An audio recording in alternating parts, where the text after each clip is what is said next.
కానీ ఆ బంధాలు అనుబంధాలు జగన్మోహన్ రెడ్డి గారు ముఖ్యమంత్రి అయిన తర్వాత క్రమేణా దూరం అవుతూ వచ్చాయి.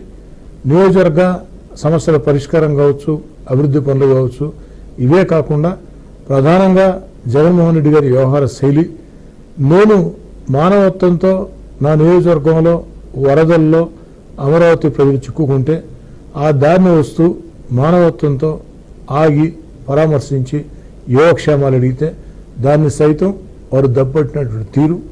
రెండు, ఆనాడు జగన్మోహన్ రెడ్డి గారు తన చుట్టూ ఉన్న కోట్ల మీద అతిగా ఆధారపడటం, వాళ్ళు ఎమ్మెల్యేలని గడ్డి పోసలతో సమానంగా చూడటం, జగన్మోహన్ రెడ్డి గారు కూడా అదేవిధంగా ఆ యొక్క కోట్లను ప్రోత్సహిస్తూ ఎమ్మెల్యేలకి అపాయింట్మెంట్ ఇవ్వకపోవటం, ఇవన్నీ కారణాలు. అనేక కారణాల్లో భాగంగా నేను జగన్ గారితో ప్రయాణం వద్దు అనుకున్నా. ఆఖరి దాకా ఉండి జగన్ గారిని మోసం చేయటం నాకు ఇష్టం లేదు. వద్దు అనుకున్న తర్వాత తాడో పేడో తేల్చుకోవాలని చెప్పని 16 నెలల ముందే అధికారం వదులుకొని ప్రతిపక్ష పార్టీలోకి వచ్చా. రాజేంద్ర గారు, మీకు తెలుసు, ప్రతిపక్షంలో ఉండి అధికార పార్టీలోకి అధికారం కోసం వెళ్లే వ్యక్తులు మీరు చూసి ఉంటారు.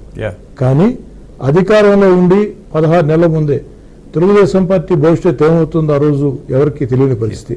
అయినా జగన్ గారితో వద్దు అనుకున్నా, తెలుగుదేశం పార్టీలో అవకాశం వస్తే పనిచేయాలనుకున్నాం. చంద్రబాబు నాయుడు గారు, లోకేష్ గారు అవకాశం ఇచ్చారు, పనిచేసాం. దేవుడు దయతలిచాడు, ప్రజలు ఓటేశారు, మూడోసారి ఎమ్మెల్యే ఎన్నికయ్యారు. I appreciate your decision till now because ఆంధ్రప్రదేశ్లో అధికార మార్పిడి జరిగింది అంటే మీలాంటి వాళ్ళు మొట్టమొదటిసారిగా మీరు ఒక స్టెప్ వేశారు. ఆ తర్వాత మీ జిల్లా నుంచి కదలికొచ్చింది, అలాగే ఆంధ్రప్రదేశ్ మొత్తం గమనించింది. ఎక్కడైనా పాలకపక్షంలో మీరు అన్నట్టు 4 రాళ్లు వెనకేసుకోవాలి అన్నటువంటి ఆలోచన ఉంటుంది. కానీ 4 బాధ్యతలు భుజానేసుకొని బయటకు వచ్చినటువంటి పరిస్థితి. ఫైన్, ఇవాళ ఏమనిపిస్తుంది? ఈరోజు నేను తెలుగుదేశం పార్టీ కూటమిలో సంతోషంగా ఉన్నా. నెల్లూరు రూరల్ నియోజకవర్గంలో ఈ 14 నెలల కాలంలో నారా చంద్రబాబు నాయుడు గారు ముఖ్యమంత్రి గారి ప్రోత్సాహంతో 300 కోట్లకు పైగా అభివృద్ధి పనులు చేపట్టాం. 70% పూర్తయినాయి, 30% జరుగుతూ ఉన్నాయి. ఇంతేకాకుండా రాష్ట్రంలో లోటు బడ్జెట్ ఉన్న రాష్ట్రంలో గత వైఎస్ఆర్ కాంగ్రెస్ పార్టీ విధానాలతో సర్వనాశనమైన ఆంధ్ర రాష్ట్రంలో చంద్రబాబు నాయుడు గారు పరిపాలనా దక్షతతో ముందుకు సాగుతున్నారు. ఎన్నికలు ఇచ్చిన హామీలు ఒక్కొక్కటి నెరవేరుస్తూ వస్తున్నారు. సంక్షేమాన్ని కొనసాగిస్తూ ఉన్నారు.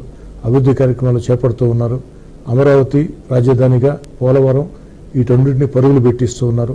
అన్నిటికీ మించి మన బిడ్డల ఉద్యోగాల కోసం పారిశ్రామిక పెట్టుబడులు ప్రోత్సహిస్తున్నారు. రాజేంద్ర గారు, ఒక్క విషయం చెప్పండి. 25 సంవత్సరాల ముందు చంద్రబాబు నాయుడు గారు కంప్యూటర్లు అంటే అందరూ ఏమన్నారు? కంప్యూటర్లు కూడు పెడతాయన్నారు. కానీ కంప్యూటర్ల తర్వాత కూడు పెట్టే, గూడు పెట్టే, దశ దిశ మార్చే. మరి ఈనాడు ప్రపంచం అంతా క్వాంటమ్ వ్యాలీ అంటూ ఉంది. మన ముఖ్యమంత్రి చంద్రబాబు నాయుడు గారు ఈ దేశంలో అందరు ముఖ్యమంత్రుల కంటే ముందుగా కలదలుచుకొని చురుగ్గా కదిలి క్వాంటమ్ వ్యాలీ వైపు దృష్టి పెట్టాడు. ఇది విజయవంతమైతే రాబోయే 2-3 తరాలు భవిష్యత్తు అద్భుతంగా ఉంటుంది.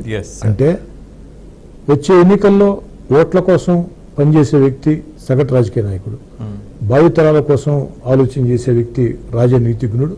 అలాంటి చంద్రబాబు నాయుడు గారి నేతృత్వంలో, యువ నాయకుడు నారా లోకేష్ గారి నేతృత్వంలో తెలుగుదేశం పార్టీ ఎమ్మెల్యేగా నేను పనిచేయటం నాకు జీవితంలో గర్వకారణంగా భావిస్తూ ఉన్నా. ఇంకా నెల్లూరు రూరల్ నియోజకవర్గానికి పెండింగ్ పనులు చాలా ఉన్నాయి.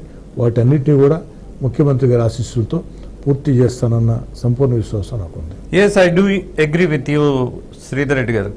కారణం ఏంటంటే నెల్లూరుకి లేనిది లేదు. I mean infrastructure wise. ఒక పక్క సముద్రం ఉంది, నౌకాయానానికి అత్యంత వసతి కలిగినటువంటి ప్రాంతం ఇది. మరో పక్క ఇంటర్నేషనల్ ఎయిర్పోర్ట్ ఉన్నది.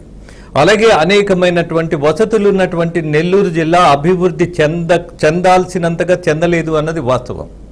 Do you agree with that? అభివృద్ధి చెందాల్సినంతగా చెందలేదు అన్నది వాస్తవం, దాంట్లో ఎలాంటి అనుమానం లేదు.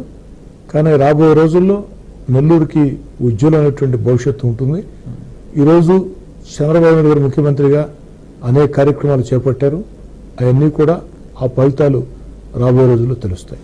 ఫైన్. వీటన్నిటికంటే ముందు ఒకప్పుడు నెల్లూరు జిల్లా అంటే మీరందరూ తలెత్తుకొని గర్వంగా ఉండేవాళ్ళు. ఇప్పుడు తల వంచుకోవాల్సిన పరిస్థితి ఉందని జనం భావిస్తున్నారు. తల వంచుకునే పరిస్థితి నాలాంటి వ్యక్తిగత ఎప్పుడు రాదు. తల ఎత్తుకునే ఆత్మవిశ్వాసంతో సగర్వంగా ప్రజల మధ్యలో ఉంటారు. అది ఇండివిజువల్ గా మీ అభిప్రాయం. కానీ ఇవాళ అక్కడ రాజకీయం చూస్తే మొత్తం మైనింగ్ దోపిడీకి గురైంది అన్నది వాస్తవం, కాదనలేనటువంటి సత్యం, దర్యాప్తు సంస్థలు కూడా తేల్చినటువంటి విషయం. ఆ దోపిడీ గురైంది తెలుగుదేశం పార్టీ కూటమి హయాంలో కాదు, వైఎస్ఆర్ కాంగ్రెస్ పార్టీ కూటమి హయాంలో ఆ దోపిడీ గురైంది. దాని మీద దర్యాప్తు సంస్థలు కూడా తప్పుపట్టే, ప్రభుత్వం కూడా ఆ దిశగా చర్యలు తీసుకోబోతుంది. యా, ఇక నెక్స్ట్ మరొక విషయానికి వస్తే అత్యంత వివాదాస్పదమైనటువంటి విషయంగా